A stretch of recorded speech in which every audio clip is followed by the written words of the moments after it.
Hello.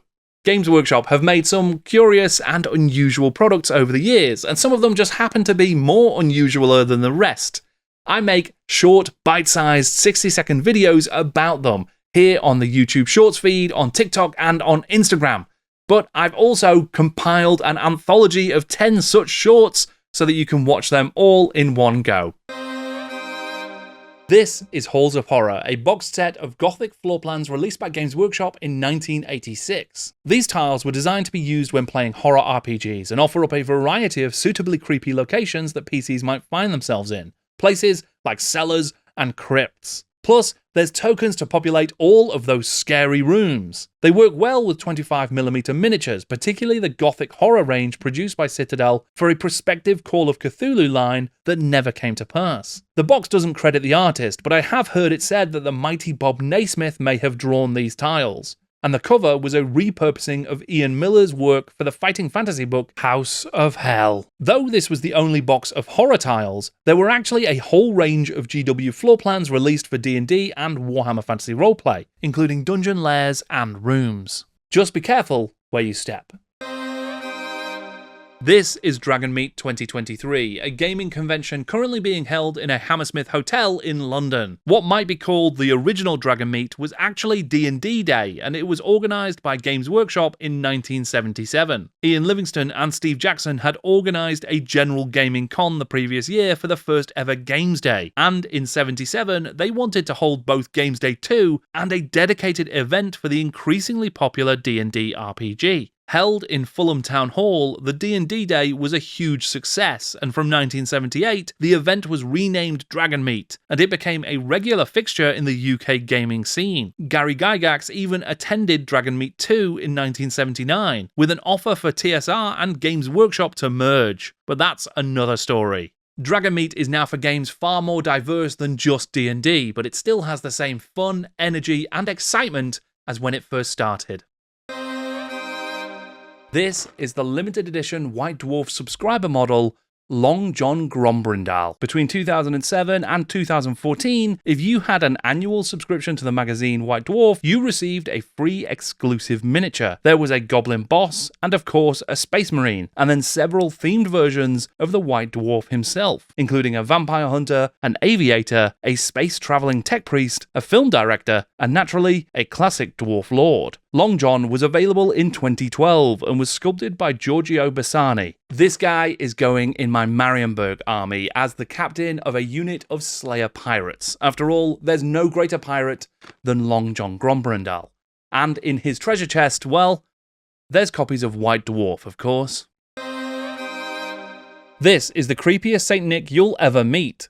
Sanity Claws. First sighted in 1986, this scuttling Santa was sculpted by Bob Naismith and released around the same time as the Games Workshop Call of Cthulhu range, and he has an appropriately cosmically horrible visage to match. This absolute creepshow was captured in magnificent style by artist Ian Miller in his unsettlingly brilliant cover for the December White Dwarf issue number 84. That cover sees Sanity Claws fly over a fantasy city, whilst his demonic elves clamber over his sleigh. Festive stuff. The issue itself seems to shed no light on the nature or character of this Christmas devil, but it does feature a Merry Christmas message from the then 163-person strong Games Workshop team. This creepy guy is one of my favourite Citadel Santas, but if you want to hear the history of the rest of them, then check out my YouTube channel.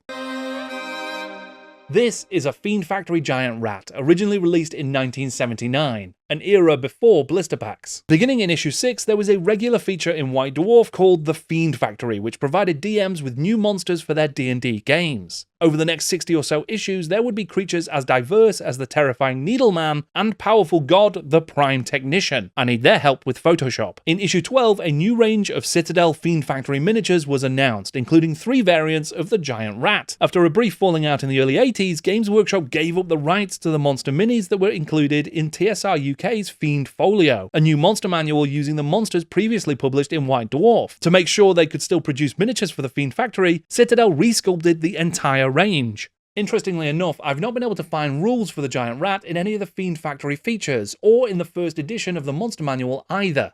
Something doesn't seem quite right. I smell a rat.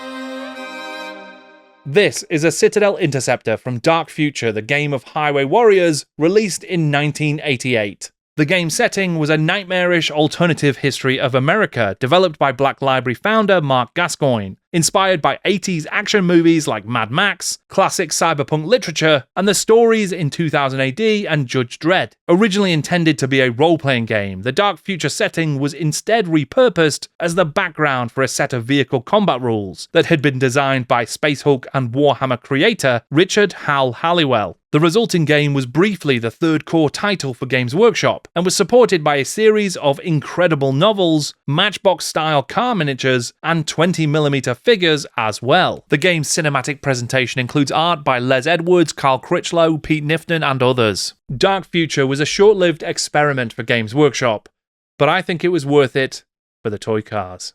Do you know the lore of Games Workshop's Dark Future? In an alternate past, Jackie Kennedy discovered her husband having an affair with Marilyn Monroe, and the messy divorce that ensued ensured that JFK lost the 1960 election to his opponent, Richard Nixon. In the years that followed, America was ravaged by political corruption, mega-corporate greed, pervasive pollution, apocalyptic climate change, and devastating wars. Now, Middle America is a no-go zone for anyone but the renegade gangs who try to hijack transcontinental convoys, and the privatized police force known as the sanctioned operatives who try to stop them. In the relative safety of the militarized policed zones, megacorporations offer genetic technology to high-paying customers, whilst in the dangerous no-goes, operative and outlaw alike drive high-performance vehicles loaded with incredible weaponry, taking the battle onto the freeways at maximum speed. This is a lawless world of burning oil and burning fury. This is the Dark Future.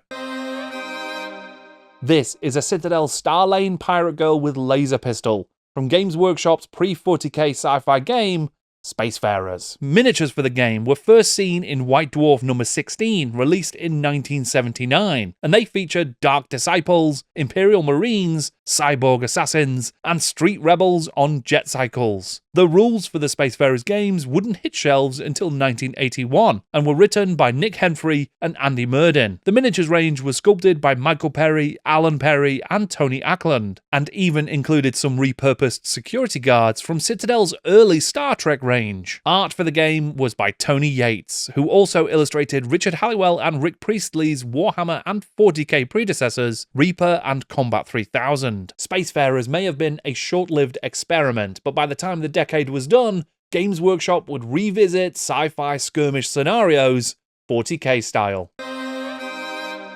This is the statue of the Sorcerer, Games Workshop's first official Call of Cthulhu scenario, and so is this, the other first official scenario, The Vanishing Conjurer. The two 1920s set scenarios were published in 1986, using a Tetbesh format, meaning you could read one side and then flip the book over and read it in the other direction as well. The larger scenario, Statue of the Sorcerer, is a noirish investigation set in San Francisco, instigated by none other than a worried Dashiell Hammett himself. It was written by Chris Elliott and Richard Edwards, with illustrations by Tony Ackland. Graham Davis even wrote a prequel adventure in White Dwarf 79. The Vanishing Conjurer, meanwhile, was by Mike Lewis and Simon Price, and featured art by Ian Cook. It saw players tracking down a lost magician in London. These scenarios mark a brief period in Games Workshop history when they were official licensees of Chaosium Inc.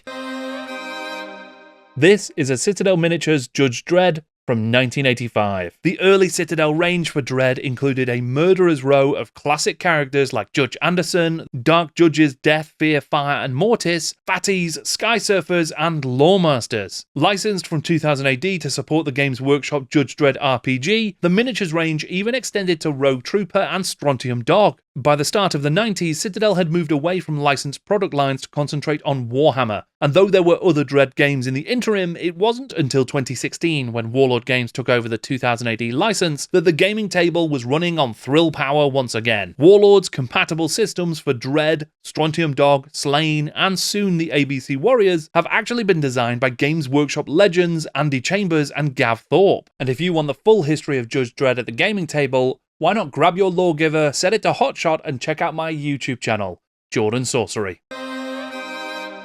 This is Heroes for Wargames, a book of roleplay and wargame art and photography published in 1986. It is sold as an introduction to painting and collecting miniature figures for role-playing games, and despite featuring an introduction by Ian Livingstone and Steve Jackson, photographs from inside the Citadel studio, and reams of Games Workshop art and miniatures, it was not a GW book. Instead, it was published by Paper Tiger, a company that produced sci-fi, fantastic, and visionary art books. The author, Stuart Parkinson, was at one time the head of sales at GW, and the creation of the book was supported by Citadel. As well as early Jez Goodwin concepts for the Skaven, there are several pages of John Blanche concept work like these Chaos Warriors, and a host of beautifully painted Citadel miniatures.